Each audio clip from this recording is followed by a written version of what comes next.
In the mid-70s, European sports sedans and coupes were getting more and more popular, and the Volvo 242 GT was Volvo's attempt of jumping onto that train. This video will cover its story.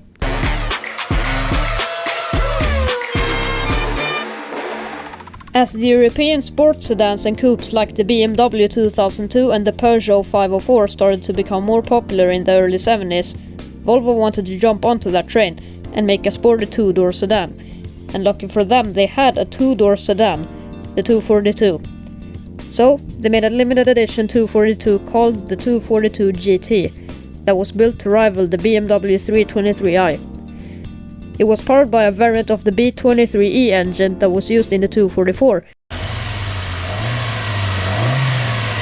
But for this version, displacement was increased to 2.3 liters. Compression was raised and the gearbox had an electric overdriven fourth gear.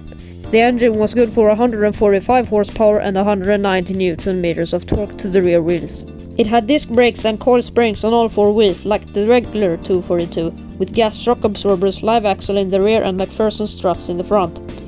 To top it all off, it had Pirelli P6 tires with spoked alloy wheels. For the bodywork, it was silver colored with a blue, red and black striped livery. It had the same round lights from the regular 242, but it had a silver grille with fog lights in it, which was only found on the GT. It also had a front fiberglass spoiler. It had a top speed of 180 km per hour or 111 miles per hour, and it got from 0 to 60 in just under 10 seconds. It wasn't the fastest thing in the world, but it was sporty and loads of fun to drive compared to the normal 240s, and it had good reviews. The 242 GT was announced in 1977, but didn't go on to sale until the 1978 model year. It was a very limited edition of the 242, and precise production numbers are hard to find. The other cars like the BMWs and Mercedes were a more popular option because they had more prestigious badges and a sportier image.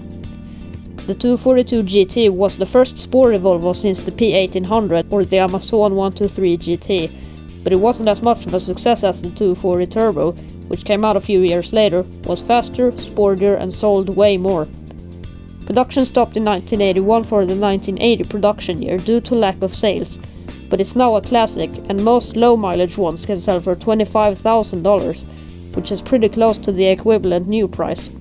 Thanks for watching. Feel free to subscribe and share for more videos like this. I'm trying to reach 500 subscribers by the end of the year, so it would really help out a lot. No pressure though.